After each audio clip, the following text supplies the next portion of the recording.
of geopolitical tensions. I'd like to go to Ambassador Bencini next. So, as someone who shepherded state parties, if I may say so, through the 9th Review Conference, I'd love to hear your views on how you think we can build up diplomatic momentum and trust, given the current working group outputs on compliance verification. So even if a full regime might not be politically feasible in the near term, what are the things that you think we should be aiming for to demonstrate seriousness about this issue and create a bridge towards 2027 to the 10th RevCon?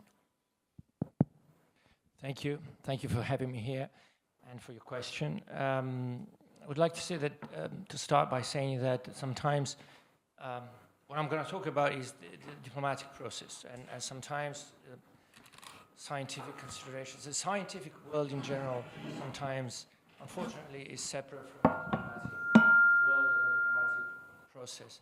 And is this the same microphone that wasn't working earlier?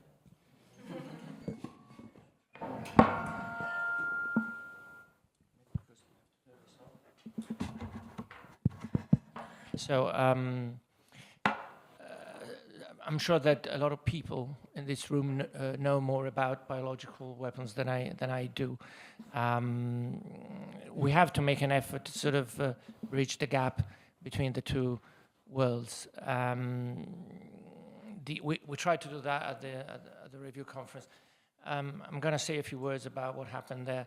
Basically, the BWC is the only international instrument concerning weapons of mass destruction without an implementing agency. So you have the NPT, and they have the IAEA, you have the Chemical Weapons Convention, and they have the OPCW, and the BWC is the only one without an implementing agency. So this is a very serious limitation that we have in the BWC. So the goal of the review conference at the time was not just to review the implementation of the convention, but also to find ways to strengthen the institutional framework of the convention, basically to lay the groundwork to have in future some sort of implementing agency, which is why we agreed on the two mechanisms, one on Article 10, international cooperation and assistance, and the other one on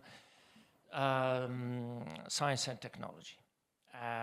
So I think those were perhaps the main achievement of there were two achievements of the review conference. One was that decision to establish those two, to develop with a view to establishing. See, if you read the diplomatic language, how convoluted it is. What does that mean, really? You know, so we decided to basically to establish sooner rather than later, these two mechanisms.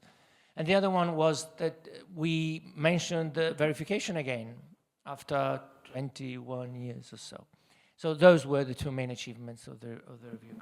And we established a working group that now is led by Ambassador Mayer, and of course, needless to say, we fully support Ambassador Mayer's efforts, and we also want to move forward as fast as possible, hopefully achieve something by next year. But I'm going to go back to that a minute later.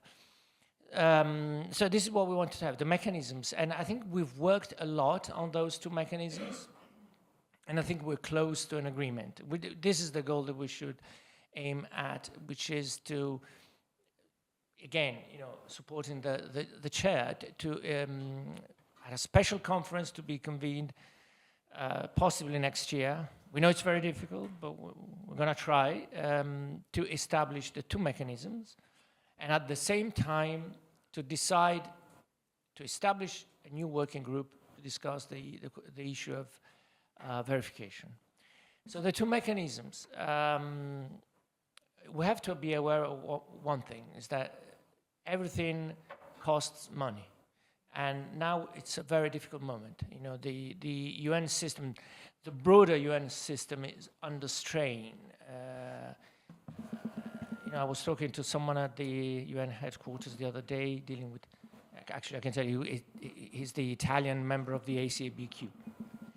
So I was talking about the risks that the organization is running. I mean, if a major contributor to the UN budget decided to stop paying its dues, then the UN would go bust within 2 years, would go bankrupt, would go bust, like a major corporation going bust. It's not going to happen, but we're living through very difficult times, and we have to be aware of that. We're trying to cut costs everywhere, and so this is really a difficult moment to try something ambitious. So if you have whatever mechanism you're going to have, it's going to cost money. I remember at the review conference we were negotiating with Iran on adding a number of units of personnel to the ISU. So we negotiated, we wanted 2 more people, and then eventually we agreed on 1. We're talking about this. We're talking about a budget that's $2 million US, maybe not even 2 million. And when you compare this with the risks that we're facing, it's completely imbalanced. It doesn't make sense. Doesn't make sense. And even if we establish a mechanism of international cooperation and assistance, that's going to be a drop in the ocean. It's going to be a drop in the ocean. It's not going to make any serious difference. We have to be aware of this. And it's not a given. I mean, there are still outstanding issues. There are countries that would like to see this mechanism as something that discusses sanctions regime, export control regimes. This is not what we want. Non-starter for us. This is a political aspect, or what I was talking about. This has nothing to do really with biological weapons. It has to do with politics, just that. But this is going to might stop whatever progress we can make on this issue. So, and also another aspect, you have to have the donor community putting funds into this. And are they ready to do it at this point in time? Or will they do it if they see that this body, this mechanism might be used against them? No, of course not. So this is a very, when you talk about something like this, implementation of Article 10, we know how important it would be for developing countries, which is why we wanted it, and we wanted to establish it at the review conference. But there was no agreement. But we were ready to do it at the review conference. Many delegations were ready to do it. So there's still some work to do on this. And again, it's not going to be a game changer, even if we manage to establish it. But at least it will be a start, a move in the right direction towards the establishment in future of an organization, of an implementing agency, or whatever you want to call it. The other one is a science and technology mechanism. And this is very important. We keep repeating the argument that we need scientists to tell us what we're talking about. This is very important. Technology moves very fast. We need to know what the risks are, what we can do about them, how we can verify implementation and compliance. So we need scientists. So we need a body that's made up of real scientists, not fake scientists. And when I say this, it's because sometimes you have, groups of intergovernmental experts. They're not experts, they're diplomats. Now, in this one, we need scientists. We need scientists. And this is very important, because if we don't have people who tell us exactly where the science is, then we're not going to make any good decisions. We need to make informed decisions. So this is a very important point. And again, also on that mechanism, there are some outstanding issues. I hope that with the efforts of our chair, we might overcome the last hurdles and aim for a consensual outcome. Surely we're going to try and get that by 20. We were supposed to have this conference in 2025, 50 years since the entry into force of the convention, 100 years since the Geneva Convention. So it was the good year to do it. We're not going to have it this year, of course. But we have to have something before the next review conference. And then the other issue, we have to decide the way forward on compliance and verification. Let's be honest, there is a long, long way to go on compliance and verification. This topic hasn't been discussed in many years. We started again 3 years ago. We're very far apart. There are countries that think, no, we have to go back to we have to work on an optional protocol like we did in 2000, 2001. That's the way to go. Others say, no, the technology has changed too much. We have to have a creative approach, a new approach. We have to look at this with a fresh pair of eyes. I mean, these might be negotiating positions, we don't know, but certainly there is a long way to go.